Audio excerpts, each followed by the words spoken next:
নমস্কাৰ, মই নাৰায়ণ কোঁৱৰ, 2010 বৰ্ষৰ ভাৰতীয় প্ৰশাসনিক সেৱা বিষয়া। অহা শুক্ৰবাৰে মই সমগ্ৰ শিক্ষাৰ যি পডকাষ্ট তাত আপোনালোকৰ মাজলৈ আহিম। আপোনালোকে জানেই যে আমাৰ অসমত বিশেষকৈ ভাৰতীয় প্ৰশাসনিক সেৱাত বহুত কম ছাত্ৰ ছাত্ৰীয়ে বাছনি হয়।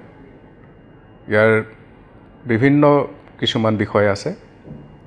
এই বিষয়বিলাক খৰচি মাৰি আলোচনা কৰিবৰ বাবে আৰু আমাৰ যিসকল আগ্ৰহী ছাত্ৰ ছাত্ৰী আছে তেখেতসকলক দিহা পৰামৰ্শ দিবৰ বাবে মই আপোনালোকৰ মাজলৈ আহিম।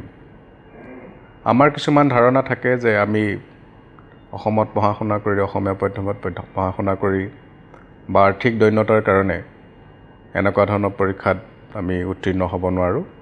কিন্তু মই অহা শুক্ৰবাৰে যেতিয়া আপোনালোকৰ লগত কথা পাতিম, আপোনালোকে বহু কথাই জানিব পাৰিব, কিদৰে অসমত থাকি অসমীয়া মাধ্যমত পঢ়ি বা আৰ্থিক দৈন্যতা স্বত্তেও এনেকুৱা ধৰণৰ পৰীক্ষাত অসমৰ ছাত্ৰ ছাত্ৰী উত্তীৰ্ণ হ'ব পাৰে আৰু দেশৰ কাৰণে সেৱা আগবঢ়াব পাৰে।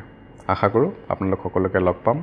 আপোনালোকৰ বহু প্ৰশ্ন থাকিব এই বিষয়ক লৈ, সকলো প্ৰশ্নৰ উত্তৰ দিবৰ কাৰণে চেষ্টা কৰিম আৰু এই পডকাষ্টৰ জৰিয়তে আমি চেষ্টা কৰিম যাতে আপোনালোকক এনেকুৱা ধৰণৰ পৰীক্ষাৰ কাৰণে আগ্ৰহী কৰিব পাৰোঁ আৰু অসমৰো যাতে আৰু বহু ছাত্ৰ ছাত্ৰী এই পৰীক্ষাৰ প্ৰতি আগবাঢ়ি আহে আৰু যাতে আমি আৰু বেছি প্ৰশাসনিক সেৱাৰ বিষয়ে পাওঁ, তাৰ কাৰণে চেষ্টা কৰিম। ধন্যবাদ।